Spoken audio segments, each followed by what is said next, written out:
Today, I'm going to give you my review of the new Halloween event for the year 2023. I'll explain how the event works, what the currency is for the rewards, what the rewards are, etc. And then I'll tell you whether I think the game mode is worth playing. I've got a pretty good game for you in the background. This game was played on normal difficulty after I easily went through the easy difficulty. And we've got note 5 objectives. Number 1, keep Transylvania alive. Transylvania's all the way at the back of the map. It's the green ship on the minimap next to the islands inside of the blue circle. We've got to keep that alive, and we've got to keep it above 50% HP. We also cannot let the enemy breach the perimeter of that special blue circle, and at least 3 players need to be alive at the end of the game in order to get all 5 stars for the operation. In this particular battle, we're only going to get 4 out of 5 stars because unfortunately I can't be everywhere on the map, and my teammates were not capable of stopping these bots from breaching our special circle. You'll see that happen a little bit later. But first, some background on how this event works. I'll leave a link to the blog in the description, and I'm going to read directly from that blog to explain things. So if I leave out any details in this blog post, you can follow the link and read it for yourself. In any case, this event began on Monday, October 16th, and it's going to continue for 3 weeks, ending on November 6th. The long-running saga is reaching its conclusion. Once again, it's time to save Transylvania and the world from Rasputin and his horde. We'll be seeing a little bit more on Rasputin as this game continues. So basically, we and our teammates are tasked with protecting Transylvania against Rasputin and the numerous bots. And there are a few difficulty modes. It starts with easy, then it goes to normal, hard, and then finally you get to the nightmare modes. Now, these nightmare modes include multiple circles, or I guess multiple difficulty levels, if you want to think of them that way.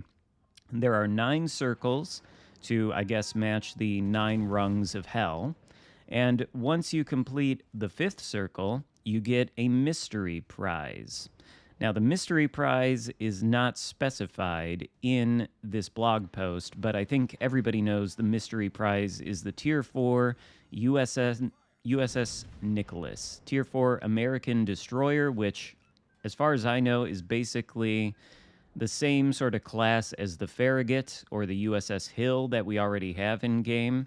So it's probably nothing spectacular, just sort of a middle-of-the-road Tier 4 premium that you might like to get because you're a fan of U.S. destroyers. And it's also, I think, a historical ship, so if you're sort of a historical collector in this game, then that vessel might have some value for you. And basically, as you play these ships, you get rewards for completing these operations. You get soul spheres, which you can use to upgrade the commanders in this event to make these ships better. And then you get something called Havoc coins, which you can spend in the special section of the store for rewards under the Tide of Darkness tab. Now, you start off on easy mode by picking either the battleship, the cruiser, or the destroyer to play in this game mode. As you can see, I'm playing the battleship. It's called the Charmer, and it's more or less USS Iowa with a special skin. The guns, of course, reload very quickly in like 13 seconds. For some reason, the secondaries can seem to penetrate a lot and do damage too, which is kind of nice. And this being a special mode, the battleship, the cruiser, and the destroyer all get some pretty overpowered gimmicks. On the battleship, for example, you can see I'm using one of the consumables, the repair party, which, as far as I can tell, repairs pretty much all the hit points you're going to lose and brings you back up to full health in the course of like 40 seconds. But it also repairs teammates in your immediate vicinity, so you're like a mobile repair party for everybody who's playing with you. And then there's another consumable on this battleship where if you activate it, you become literally invincible for the span of 10 seconds. The only caveat to that is you can still be lit on fire and you can still be flooded, but you can't actually take any damage from torpedo hits or shell penetrations or rams. A little bit more on that later because we're going to use that consumable once we meet Rasputin and start fighting him. In any case, I'll put up a little infographic on the screen of the rewards. There's a little bit more than just the Soul Spheres and the Havoc coins. You can also get, like GXP, Commander XP, some camos, insignias, that kind of thing. And the Soul Spheres are those little purple circles inside of the gold outline. Those are used to upgrade the event commanders inside the event mode. And then the Havoc coins are the purple looking things, and again, you can spend those in the store. But what can you spend them on? Well, the Havoc coins can be spent on commander guises of this year's heroes, and I think there are 3 of them, one for the destroyer, the cruiser, and the battleship. And then you can also get Rasputin itself, which is a Tier 5 battleship. Not quite sure on the nation, but it's a Tier 5 battleship, and to me it just looks like the Tier 4 Russian battleship Nikolai IV or something along those lines. It's got a fancy, spooky Rasputin-like camo. You can get it in the store for 11,000 Havoc coins. And by the way, here's the breakdown of how many Havoc coins you can get for free. You can get up to 6,500 for completing 3 tiers of the event with 5 stars and all 9 circles of the Nightmare. 500 of these Havoc coins are for the easy mode, 1,500 for normal, 3,500 for hard, and 1,000 for Nightmare. You can also get up to 1,500 of these things and 1 Halloween 2023 crate, which drops a variety of Halloween skins or the exclusive Tier 6 Battleship Leviathan, which I haven't taken a look at yet, for completing all the weekly missions within each event. So take a look at the Missions tab. That totals 4,500 Havoc coins and 3 crates. So, by my math, the total amount of Havoc coins you can get for free, 6,500 plus 4,500 would equal exactly 11,000. So you can get the Rasputin, at least theoretically, for free if you literally complete this whole event, which might be grueling if you don't have a division. And take a look at this battle. You can see that thus far we've managed to kill 5 of these bots and rack up like 300 something thousand damage. This is not even half the damage we're going to get in this game. We're going to end up doing like 750,000 damage, and we're going to sink 10 of these bots. There's the 6th one that's gone down. In any case, it can be difficult. I think I recommend playing this mode with a division. You can, in fact, create a division of up to 5 players, which is the total amount of player-controlled ships you'll find in this game mode. So literally, your whole team can be on a division and communicating, which I think is more useful than playing in randoms, because as you can see, I think it's already happened, the bots have managed to breach our special circle, and thus we're going to lose a star and only get 4 stars from completing this game mode. And by the way, we were nearly dead as we ran into this island, but these bots are not exactly hard, okay? At least not in the normal mode. I haven't made it to Nightmare yet. I've still got to grind this thing a little bit more and maybe find some people to help me out with that, because I'm only one person and I can't be everywhere on this map to sink these bots, which again, they are not very difficult. You can see, like, for example, this, whatever this is, this Bismarck, he's not even looking at me. I don't even know what he's looking at. He's got his guns aimed at nothing. It's not like these things are smart. All they do is spawn and then they drive straight forward, just like the bots in AI. So your goal is just to do as much damage to them and sink them as possible, which you can do using the tools on the battleship or the cruiser, or the destroyer. All of them are massively overpowered and they can do a ton of damage. The only real problem with this particular battleship is that the dispersion is not always on point, but kind of doesn't matter when you've got your guns reloading every 3 seconds. And plus, you've got this crazy repair party consumable and then this invincibility button, which honestly should prevent you from dying at all.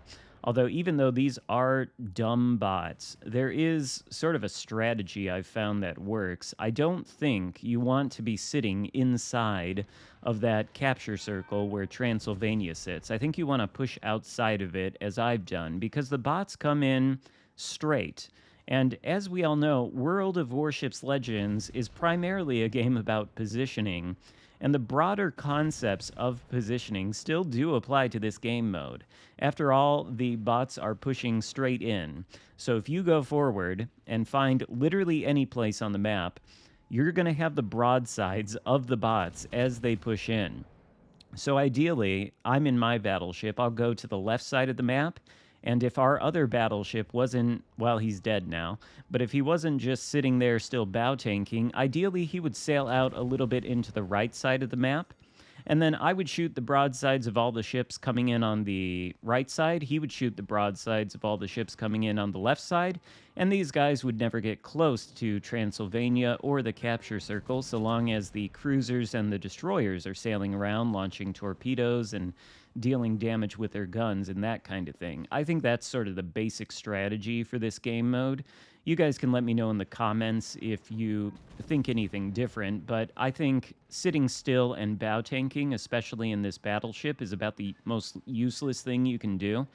You see, I've been able to easily push out, and I'm still alive. I mean, I've been reduced to half health, but I've healed up a number of times, and yeah, it's not that hard. You can push out, and you don't really have to worry about these bots, at least in the lower difficulties, being too aggressive. They often don't even aim their guns at you.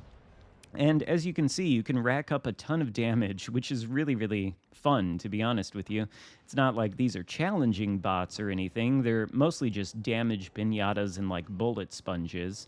And even though, you know, we've got this Xarkun guy out here, which I think is a Mogami, one of the most easily citadelable ships in the game, we can't manage to quite hit his citadel with every shot we pick, but take a look at this sequence here against Rasputin. You can see we're chasing him, we're about to ram, so we pop the invincibility consumable, and then we start ramming him. You see we cause a flood, and we're just shaving off a bunch of his hit points as he takes some torpedoes from our destroyer.